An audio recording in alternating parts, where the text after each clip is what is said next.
datang di Sipot Sion Podcast. Shalom. Apa kabar semuanya? Selamat datang di Sion Podcast bersama saya Marco. Saya Calvin.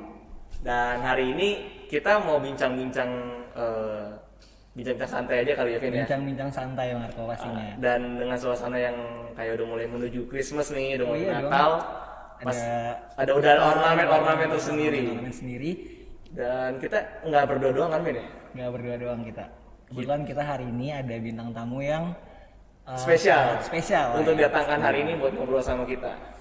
Spesial di podcast pertama Di podcast kita. perdana ya, perdana di Sion Podcast perdana Sion. Yaitu telah hadir bersama kita Bung David Site. Tepuk tangan semuanya. Selamat datang Bung. Selamat datang Bung di Sion. Sehat ya. Sehat. Bung sendiri kabarnya sehat? Masih senantiasa dalam pemeliharaan Tuhan. Puji Tuhan. Puji Tuhan.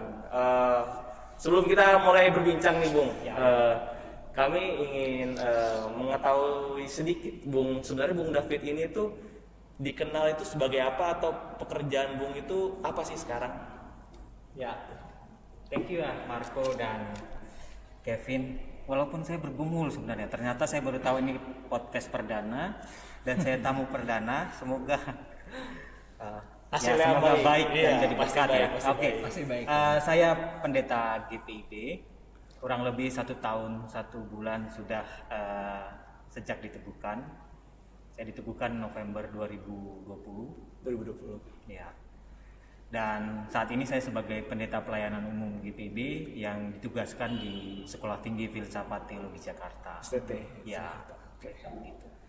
Oke, sebenarnya dari yang aku dengar juga, bener nggak sih kalau beberapa waktu yang lalu tuh dalam masa pendidikan Bung David sendiri itu pernah belajar mengenai diakonia di Jerman, Bung? Wah, ya itu pengalaman studi saya yang cukup berkesan juga, karena saat S1 saya di STFT Jakarta, S2 juga di STFT Jakarta, saya mengambil bidang misiologi.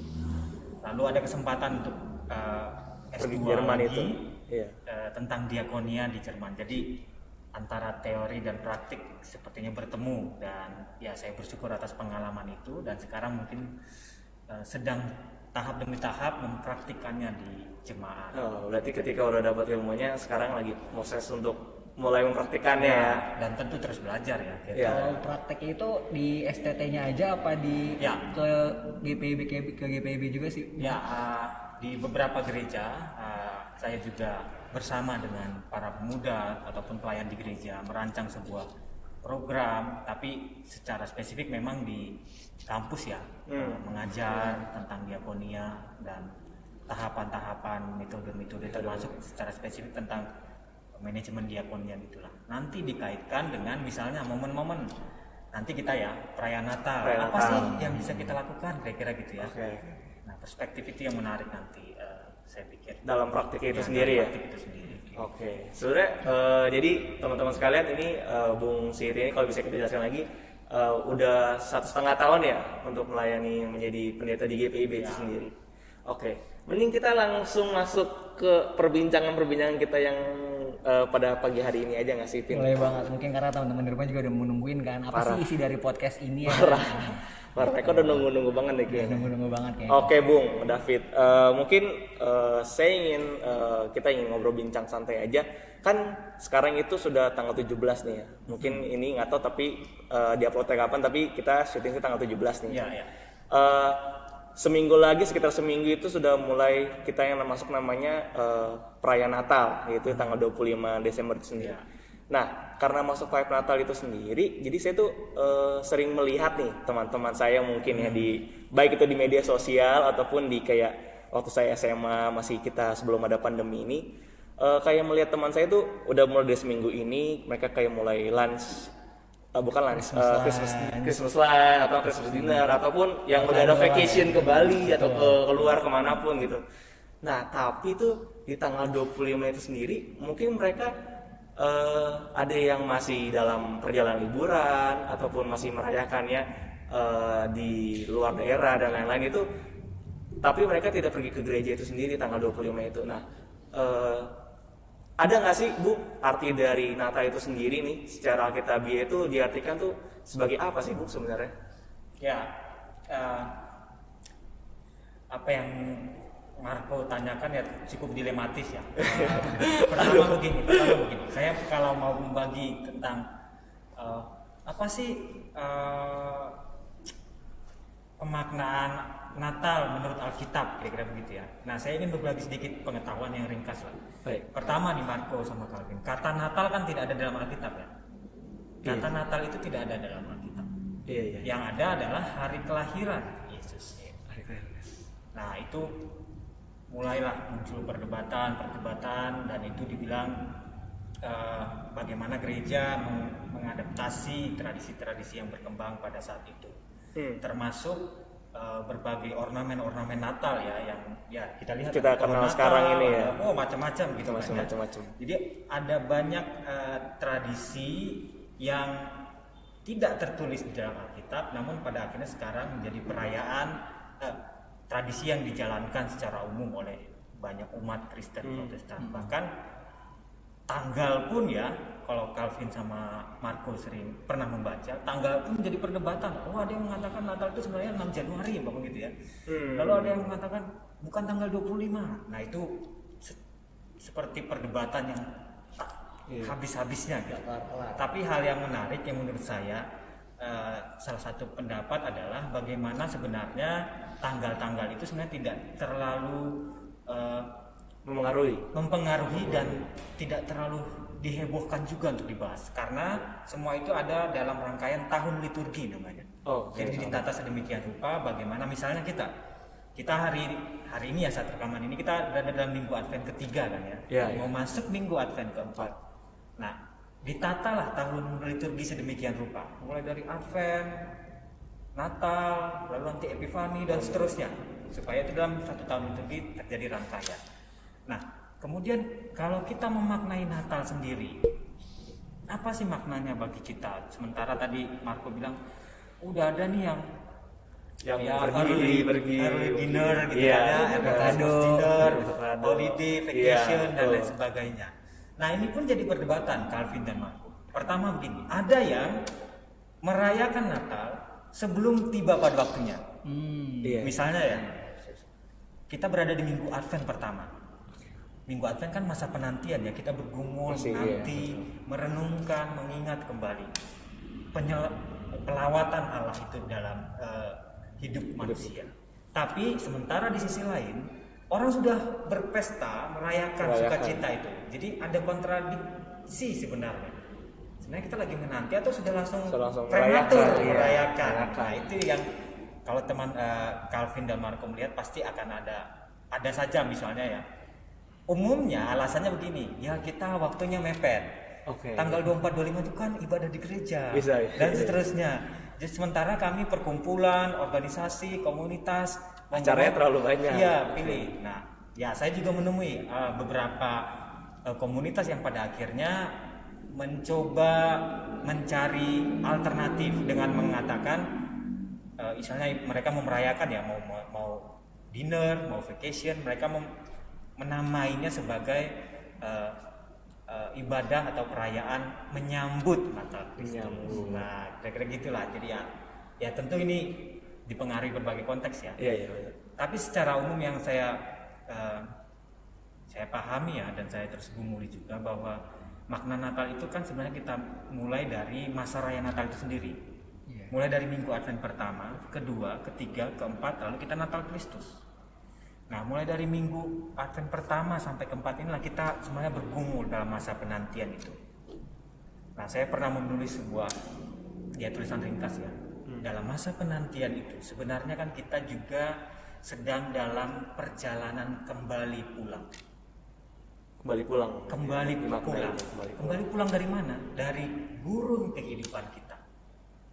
Apa saja gurun kehidupan kita itu? Kesedihan, kegagalan, kegetiran hidup. Lalu kita kembali pulang kepada siapa? Kepada sang pemilik kehidupan yang akan melawat kita itu. Dengan keyakinan bahwa kita akan diselamatkan, kita akan dibebaskan. Jadi tahapan itulah yang menurut saya menjadi sebuah momen yang penting untuk terus kita hayati, kita gumuli. Tapi memang ya hasrat untuk berpesta dan bersukacita itu kan Nggak bisa dihindari. kadang sulit dihindari. Pasti ada. Dan kita juga perlu terbuka dengan situasi, kondisi, konteks masa kini. Misalnya waktu liburnya, waktu yang tersedia, lokasi yang tersedia, sehingga memutuskan ya udah kita vacation aja tanggal segini karena ini yang tersedia. Iya benar. Jadi itu tidak terhindarkan sebenarnya. Jadi saya juga berharap kita tidak terburu-buru menyalahkan ya, kok Iya. kamu udah happy dan lain sebagainya. Padahal Natal belum gitu. Natal belum gitu ya. Tapi yang terpenting menurut saya adalah bagaimana masing-masing pribadi kita menghayati momen itu. Sebagai momen kita mengingat pelawatan Allah yang datang ke dalam dunia, menjelma sebagai manusia dalam diri Yesus Kristus, yang mau melawat kita, hadir bersama kita. Dan kiranya itu meneguhkan iman kita bahwa ya Tuhan dekat, Tuhan menolong kita, Tuhan yang akan membebaskan kita. Setelah pemaknaan secara personal, barulah pemaknaan secara komunal dalam ibadah. Kita bersuka cita bersama bahwa terang itu telah mengalahkan kegelapan, terang dunia sudah datang, dan kita berada dalam kehangatan cinta kasih Tuhan. Kira-kira begitu, Marco. Ya. Jadi ya di satu sisi kita menilai mereka yang vacation, mereka yang early dinner Christmas atau ya Karena mungkin ada ada- yang habis tahun segini ya dapat early Christmas gift nih. Iya. Early Christmas gift. Udah banyak Iya. beredar di Udah banyak beredar gitu kan ya. Ya, kita tidak bisa memang terburu-buru wah pasti Untuk maknanya apa menilai. ya, tapi mari kita mungkin melihat ada pemaknaan lain atau bagaimana cara mereka, kira-kira begitu. Jadi kalau bisa aku tarik singkat itu kayak sebenarnya yang jangan dilupakan itu tentang pemaknaan penantiannya itu ya. Ya, masa Menantinya itu. dan keyakinan bahwa Allah melawat Iya. Di akhirnya itu di ujungnya itu pas nanti perayaannya perayaan tiba. kita bersuka cita bersama. Nah Bung, kalau tadi Bung David kan ada menyinggung ornamen-ornamen nih Bung. Ya, Apa Natal itu identik dengan pohon Natal Bung? Gitu. Pasti. ya. Apakah ada di Alkitab gitu? Nah. Kalau misalkan kita nggak pasang pun kadang apakah kita salah gitu? Jadi pertanyaan ya kayak. Ya. Atau masalah buat keluarga saya gitu? Waduh. Nah, Gitu kan? Soalnya kayak mungkin ada yang ke rumah tantenya kan kalau Natal kayak kita berkunjung Iya. ke rumah saudara-saudara aku belum pasang pohon Kosong sih, Natal. ada Iya, pohon kosong Natalnya sih. gitu. Nah, kira-kira apa emang harus ada Ya. pohon Natal gitu? Bung? Ya, tidak ada ya keharusan memasang pohon Natal keharusan. di rumah ataupun gereja. Tidak ada keharusan. Tapi kita perlu terbuka bahwa ini tradisi yang kita terima mungkin turun temurun, dan kalau Calvin dan Marco membaca ada sejarah yang panjang dari pohon Natal ini, termasuk pemaknaan dari pohon Natal itu. Misalnya dulu dianggap pohon cemara itu yang hijau sepanjang masa itu menyimbolkan kehidupan yang abadi, dan itulah yang diberikan Kristus melalui pengorbanannya bagi kita.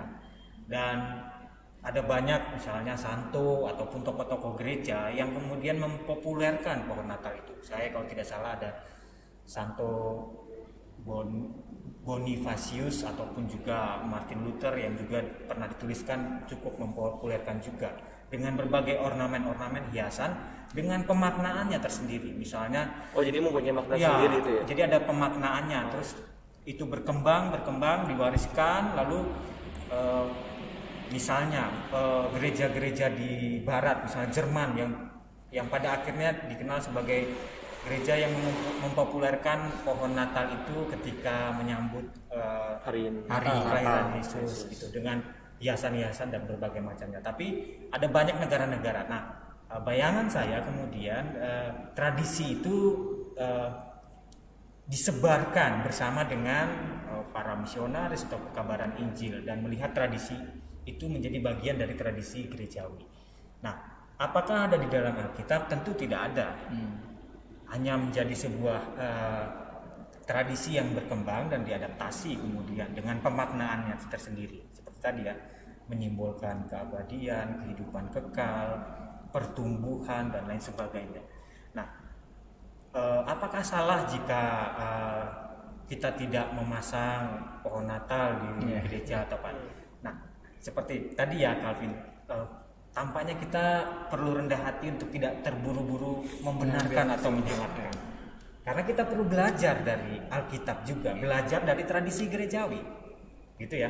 Jadi ada atau tidaknya pohon Natal itu jangan jadi persoalan yang esensial kira-kira gitu. Jangan jadi suatu pergumulan. Jangan jadi suatu pergumulan. Karena apa? Misalnya kita mau mengatakan, oh pohon Natal itu harus ada, gitu ya. Itu artinya jika kita mengacu pada tradisi leluhur, setidaknya setiap tahun kita harus mengorbankan satu pohon pinus, gitu kan ya? Kan dulu pohon pinus atau pohon cemara gitu lah ya. Tapi kalau Calvin sama Markus sekarang melihat, ada berapa model pohon Natal yang sudah pernah Marco dan Calvin lihat? Model sih seperti banyak ya. Sekali kan? Ada Artinya apa? iya. Sudah ada pemaknaan baru dalam kehidupan umat. Misalnya pohon Natal dari botol plastik. Iya. Mereka memberikan pemaknaan baru. Pohon Natal dari barang-barang bekas. Tahun lalu ramai sekali nggak? Pohon Natal dari masker. Oh iya. Jadi masker yang disusun sedemikian rupa jadi Berarti pohon. dari masker. Dari masker. Wah. Kalau kemarin sih aku lihatnya dia dari ini malah sih Bung. Oh. Ini yang hanya cuman dihias tapi Ya. dan ditimpal sama lampunya itu jadi menarik. Gitu ya. Ada yang buat pohon Natal dari tumpukan buku-buku. Biasanya itu mahasiswa yang lagi nulis skripsi, disertasi gitu ya. Bukunya emang butuh banyak Bu, tugas akhir bukunya emang butuh banyak. Jadi itu ada pemaknaannya tersendiri dan tentu ya yang pertama menurut saya yang tentu tidak bisa kita lupakan juga. Apa perasaan kita ketika ayo bersama keluarga kita merangkai pohon Natal? Perasaan sukacita itu kan, kebersamaan itu.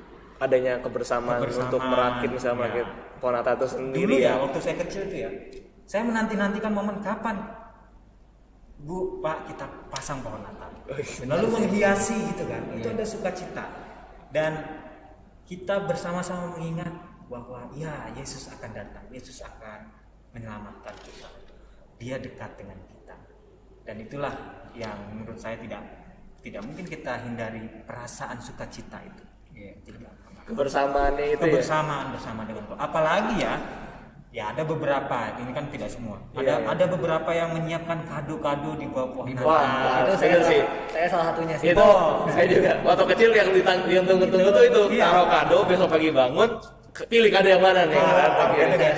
Itu ada momen sukacita bersama keluarga berkumpul. Itu yang patut kita syukuri juga dari tradisi pohon Natal. Mungkin emang nggak menjadi suatu hal yang wajib dan tidak dituliskan di Alkitab, cuma dengan adanya tradisi seperti itu mungkin mempererat hubungan antara keluarga, baik keluarga itu keluarga kecil atau keluarga besar juga mungkin yang berkumpul. Dan tentu ya kita perlu juga terus seperti pemaknaan tadi, perlu terus memahami apa sih makna dari tiap ornamen itu, misalnya bola-bola Natal, lalu pita, Apalagi yang lampu, utama bintang, ya bintang di atas itu ya. cahaya terang dan Baik. Calvin memang. Nah, Bung, karena kita udah membicara, maksudnya udah masuk ke tema kita tentang Natal ini. Nah, seperti yang kita tahu tuh kan Natal, perayaan Natal ini sendiri itu kan dirayakan oleh umat Kristiani, umat atau enggak yang Katolik pun juga merayakan. Nah, itu tuh menjadi sesuatu yang dapat dikatakan tertutup karena hanya dirayakan oleh umat yang Kristiani ataupun umat yang Katolik itu sendiri. Nah, tapi seperti yang kita tahu ini Tuhan Yesus itu kan datang ke dunia untuk menyelamatkan semua orang, untuk menebus dosa-dosa dari manusia. Nah, sebenarnya apa sih Bung yang dapat dikatakan ini memangkah perayaan Natal ini dikatakan sebagai perayaan yang tertutup aja hanya bagi umatnya, atau dapat dikatakan dapat memberikan efek sosialnya untuk masyarakat sekitar nih Bung? Ya. Jadi tidak hanya fokus untuk ke dalam, tapi apakah bisa untuk fokus keluar juga? Ya begini ya, Calvin dan Marco. Agak berat gini Ya, ini agak berat nih. Ini agak berat. Pertama, kita harus jujur saja bahwa perayaan Natal itu ya bagi umat Kristen. Gak mungkin dong kita memaksakan umat beragama lain untuk ikut merayakan Natal. Walaupun secara prinsip kita terbuka bahwa ini perayaan yang terbuka bagi siapa saja yang mau ikut atau mendukung dan lain sebagainya. Tentu kalau Calvin dan Marco melihat di beberapa daerah ada perayaan Natal yang turut didukung dan diperhatikan juga lah oleh saudara-saudara beragama lain ataupun saudara-saudara dari gereja-gereja lain bersama dalam Natal Ekumene dan lain sebagainya. Artinya terbuka untuk merayakan bersama. Dan itu tentu yang kita harapkan ya, perdamaian dan toleransi untuk saling mendukung. Apalagi bangsa kita ini yang kayak ini yang beribu-ribu keberagaman dan sebagainya. Itu yang menonjol utama. Ya. Nah, tapi hal yang menarik nih Kelvin sama Marco. Ketika kita bicara bahwa apakah ini perayaan yang tertutup? Pertama, saya mengajak kita untuk memikirkan dulu bagaimana perayaan internal kita. Jangan-jangan kita berpikirkan, oh ini perayaan kita ini sebenarnya tertutup nih untuk kalangan gereja, tidak terbuka untuk luar. Tadi kita bilang, ya wajar saja karena ini hari besar umat Kristen. Tapi kita coba lihat lebih spesifik dari internal kita. Jangan-jangan justru di internal kita itu yang tertutup. Misalnya, apakah perayaan Natal kita, momen-momen untuk merayakan ibadah Natal itu sudah mengakomodir keberagaman yang ada di dalam gereja? Ataukah jangan-jangan ada perayaan Natal yang justru membuat warga gereja merasa dia orang asing yang tidak bisa ikut bersama merayakan?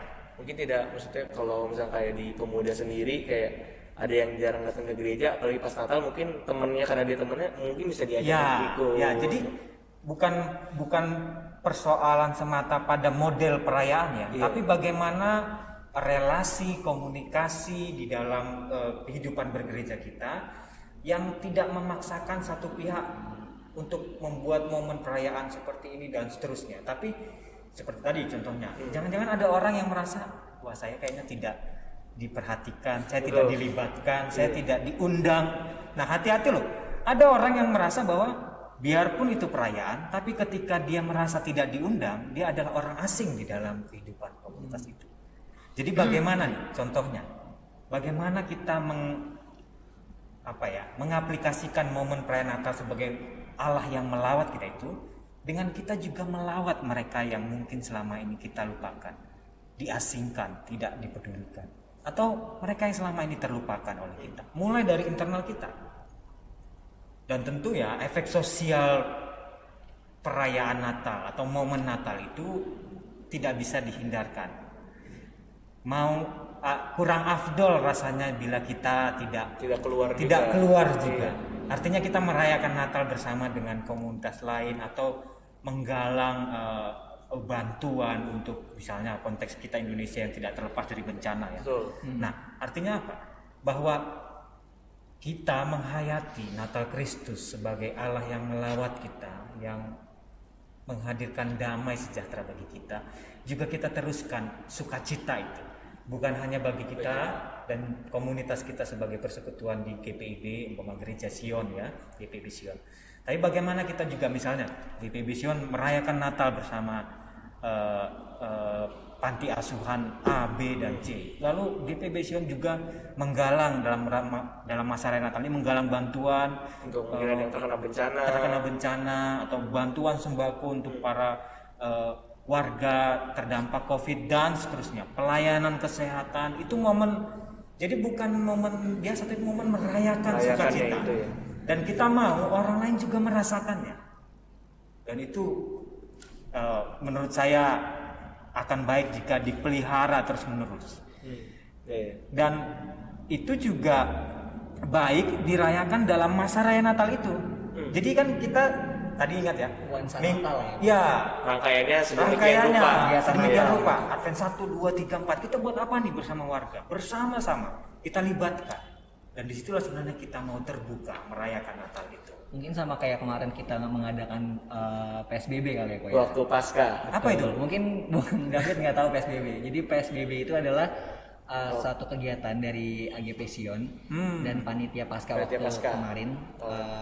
PSBB itu kepanjangan dari Pasca Sion berbagi berkat. Nah, itu dia. Jadi sama seperti yang tadi udah Bung David katakan ya, di PSBB itu, di program itu ya kita mengumpulkan sembako. Karena kalau itu COVID-nya lagi benar-benar lumayan naik mungkin.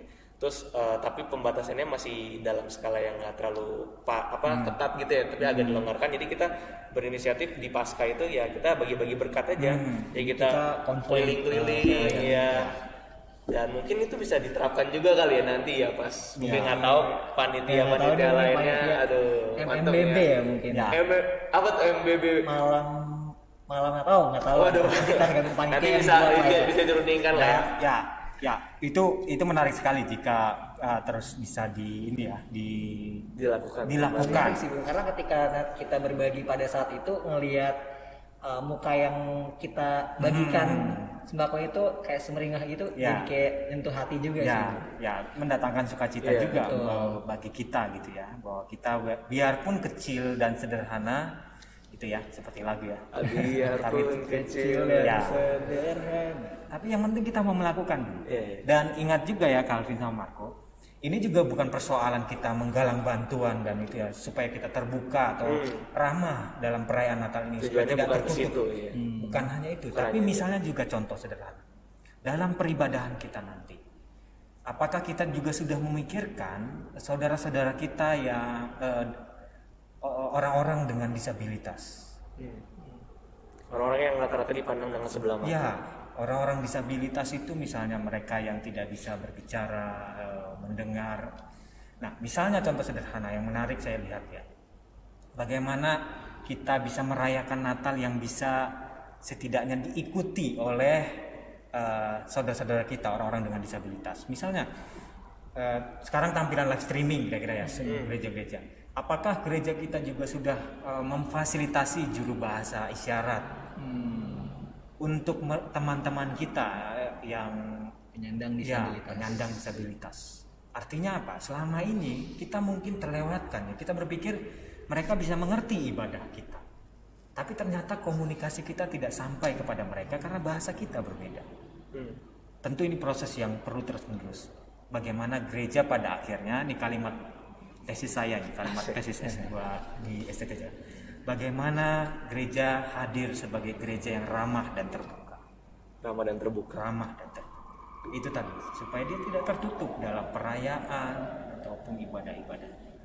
Mungkin dari catatan tadi dari Bung David ini ya, itu dari dalamnya dulu kita lihat, jangan seakan-akan karena dimaknanya sebagai perayaan yang tertutup ini, malahan yang dalamnya itu tidak kurang diperhatikan jadinya. Seperti hal kecil tadi itu yang kayak untuk teman-teman kita yang mungkin disabilitas, mungkin dengan adanya juru bahasa itu mereka jadi makin tertolong atau nggak makin untuk beribadah tuh makin kayak pengen nih beribadah.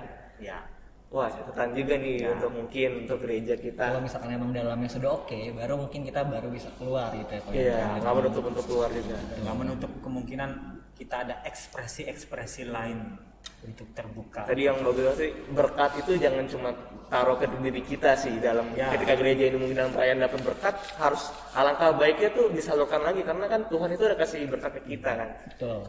Alangkah baiknya untuk kita salurkan lagi saudara-saudara di sekitar kita yang membutuhkan pastinya. Betul. Saya sebenarnya sedang merasa semoga nanti Kevin dan Marco ini sekolah teologi gitu ya. Aduh. Memangnya aku sempat ada keinginan sih, tapi pas PT. Aku dulu kalau mau kecil tuh, maksudnya dulu waktu kecil tuh mungkin pas sebelum sekolah kayak atau nggak ada SD kelas 1 kelas 2, kalau ditanya cita-cita selalu bilang jadi pendeta sih kalau nggak salah. Cuma pendeta Mikael Marco. Waduh. Digumul ya. Ditunggu di SPT Jakarta. Aduh. Ingat ada Bung David. Oke, kita mungkin bisa lanjut ke perbincangan berikutnya. Nah Bung, kita juga mau tanya-tanya nih Bung, kalau misalkan dulu kan kita merayakan Natal di luar situasi pandemi COVID. Nah, udah 2 tahun ini kita bergumul dengan yang namanya COVID-19 gitu Bung. Nah, kira-kira itu gimana pendapat Bung David tentang selama 2 tahun ini kita merayakan Natal di tengah-tengah pandemi COVID-19 ini? Ya. Satu kata dulu ya. sabar dan menanti, jadi dua kata ya, sabar menanti. Sabar menanti itu sebenarnya saya ingatnya warung makan Padang sih. Sabar menanti. Saya lihatnya selamat menikmati. Tapi ini juga lucu juga deh, ada perbedaan makna kan, kalau sabar dan menanti sama sabar menanti itu kayak ada dua makna yang berbeda. Benar. Kalau tadi Bung David bilang sabar dan menanti. Ya. Nah, kembali lagi ya. Nah ini manfaat dari pemaknaan masa raya Natal itu. Minggu Advent pertama sampai keempat, lalu Natal Kristus. Minggu Advent masa penantian. Lalu kita melihat konteks kita saat ini, pandemi ini. Saya yakin sebagian besar kita sudah begitu lelah menanti kapan ini akan berakhir. Sudah begitu lelah, sampai kapan kita pakai masker terus. Sudah begitu lelah, sampai kapan kita harus swab test, PCR ketika mau bepergian. Sampai kapan kita bisa dengan tenang memeluk orang-orang yang kita kasihi. Jadi hampir 2 tahun ini kan kita sudah terus menanti. Tapi mari kita melihat bahwa pada akhirnya sepertinya kita diajak untuk mulai berdamai dengan situasi yang tidak terduga ini. Dan masa penantian itu seperti yang saya bilang tadi. Jadi momen Natal ini juga mari kita hayati sebagai momen kita untuk kembali pulang kepada pemilik kehidupan kita. Kembali pulang itu kita kembali memasrahkan bahwa Tuhan, perjalanan kami selama 2 tahun ini tidaklah mudah. Ada kegetiran, ada kedukaan, ada kehilangan orang-orang yang kami kasih. Tapi kami percaya Engkaulah pemilik kehidupan kami. Engkau akan datang melawat kami, menyelamatkan kami. Nah, kembali pulang itu kita memasrahkan segala pergumulan kita itu, kesepian kita, kedukaan kita, kegetiran kita. Ketika mungkin ada orang yang merasa mulai tidak diperhatikan dan lain sebagainya. Momen mengingat Tuhan akan melawat saya. Tuhan akan menyelamatkan saya. Tuhan akan memampukan saya melewati masa sulit ini. Dan itulah iman kita. Jadi masa COVID ini justru menurut saya kita dapat belajar beberapa pesan penting. Bahwa ternyata, misalnya tanda sayang kita adalah dengan menjaga jarak. Dulu mungkin menjaga jarak itu tanda tidak sayang. Tapi kita diberikan perspektif baru, ternyata tanda sayang saya kepada dia, kepada saudara saya adalah dengan menjaga jarak. Ada hal-hal yang kita pelajari dan semoga itu menginspirasi kita untuk hidup lebih baik. Dan ya, inilah hidup, banyak hal tidak terduga. Tapi semoga kita tetap berharap dan percaya bahwa Tuhan akan menyelamatkan dan memampukan kita melewati ini semua. Jadi pandemi ini jangan cuma dimaknai sebagai mungkin negatifnya aja gitu ya Bung ya. Karena banyak sisi positif lainnya mungkin dapat kalau banyak kita hal lihat yang bisa kita pelajari. Kita bisa dapatkan kayak tadi perspektif baru tentang menjaga jarak itu tersebut. Tapi kalau boleh tanya juga Bung, tantangan Bung David nih sebagai mungkin pelayan firman lah ya.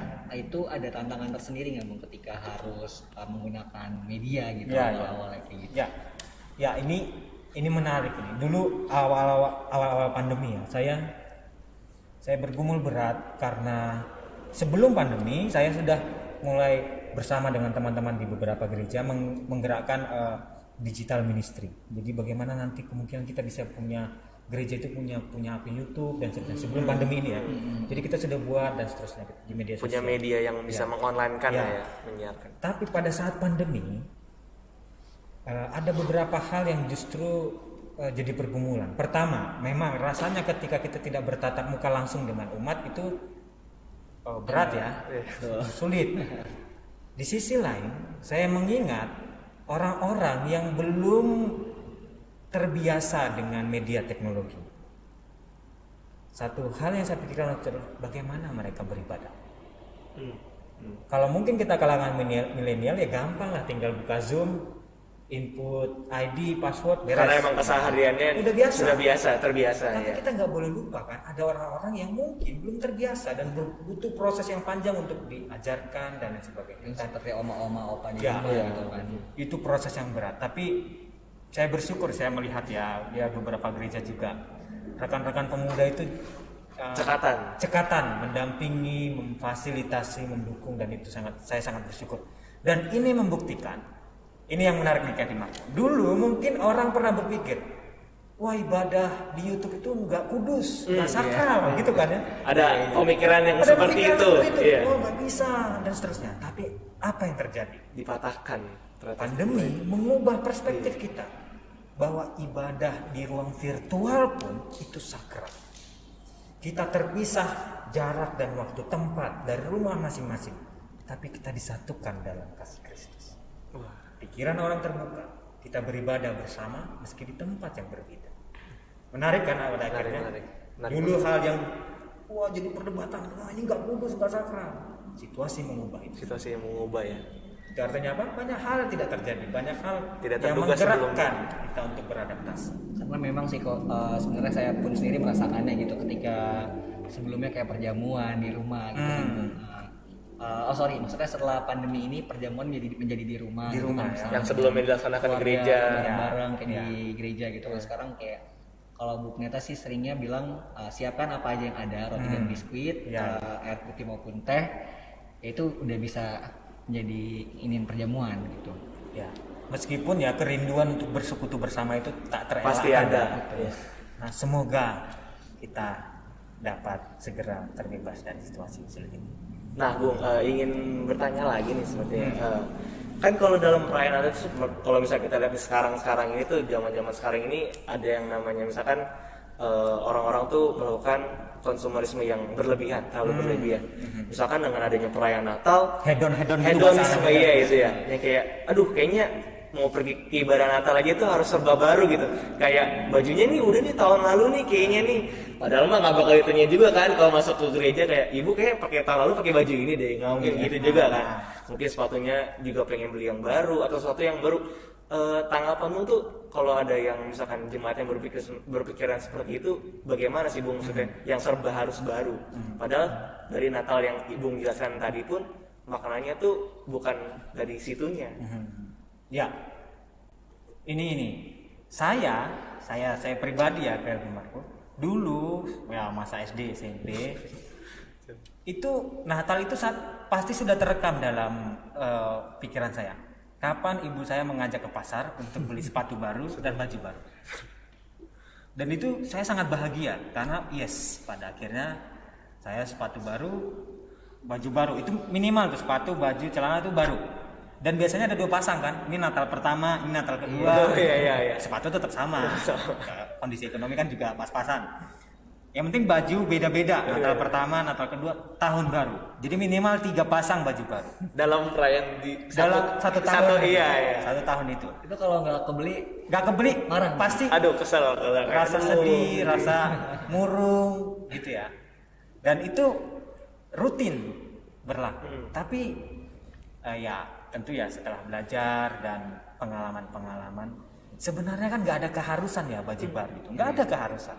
Bahkan tidak diperintahkan di dalam Alkitab untuk menyiapkan baju baru dan sebagainya. Karena Bung Amor pun sendiri pernah bilang sama saya kalau nggak salah, ya Natal tuh nggak ada identik dengan kemewahan gitu. Ya, Tuhan Yesus pun lahir di tempat kan sederhana. Gitu. Sedangkan momen kelahiran Yesus sendiri dia tidak seperti yang dibayangkan orang-orang, seorang anak raja. Pasti kan di istana atau di tempat yang mewah dengan tapi ini segala yang ada. Palungan yang sederhana. Bahkan momen sebelum kelahiran itu tidak mendapatkan kamar, tempat penginapan. Betapa mirisnya kira-kira momen kedatangan Mesias itu, Sang Juru Selamat, kelahiran Sang Juru Selamat itu. Itu yang menjadi acuan kita untuk melihat bahwa Natal ini kita rayakan dengan sederhana, kesederhanaan dan lain sebagainya.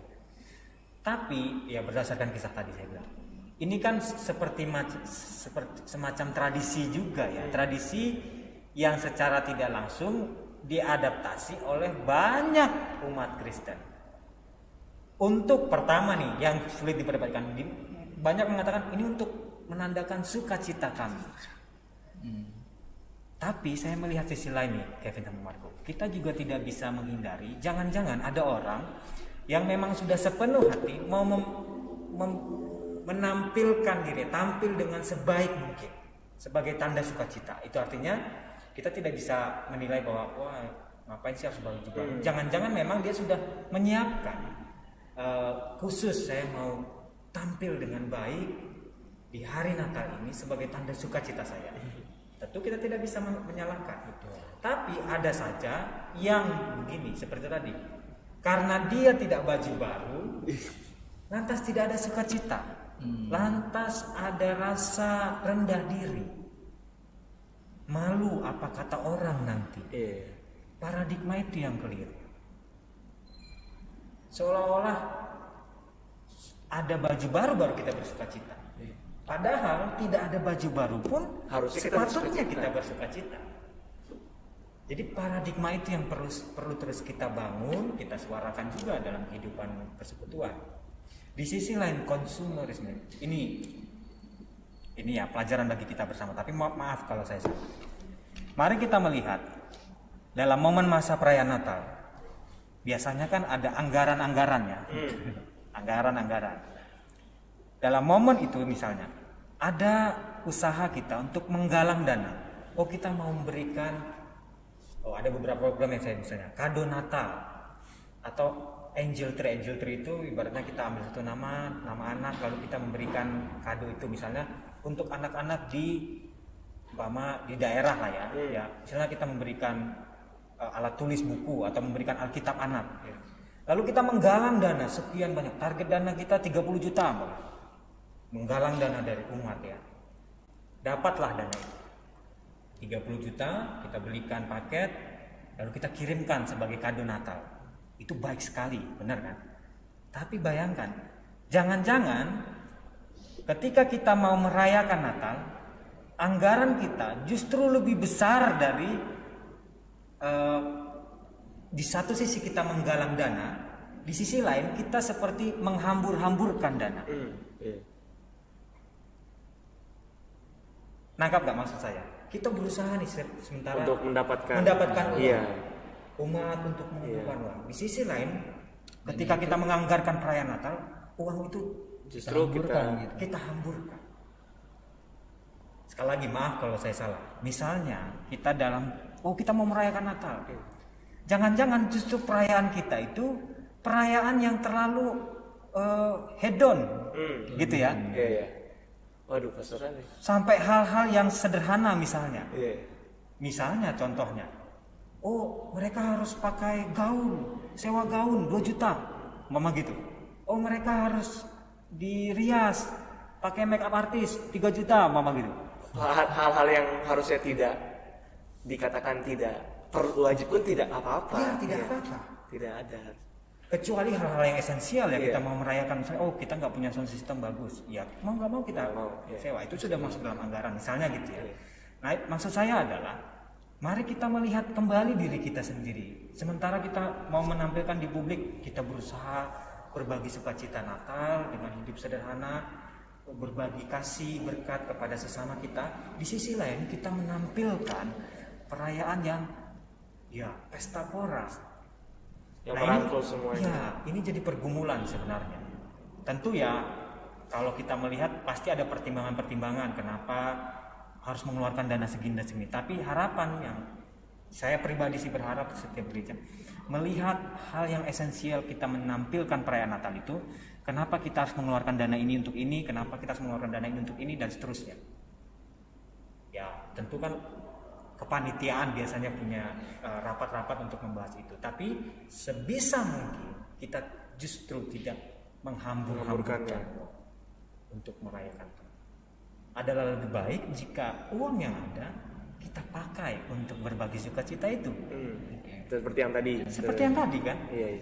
Apalagi dalam konteks saat ini mungkin ya misalnya beberapa gereja ibadah live streaming dengan konsep yang wah sedemikian rupa misalnya yang hanya bisa disaksikan lewat layar HP atau laptop yang tidak bisa umat merasakan langsung suasana gembira itu yang bisa merasakan kan kru akhirnya melihat langsung yang ada di situ yang melihat langsung walaupun ya mungkin ada pendapat mengatakan ya tampilan yang baik itu kan juga menghibur penonton tapi mari terbuka.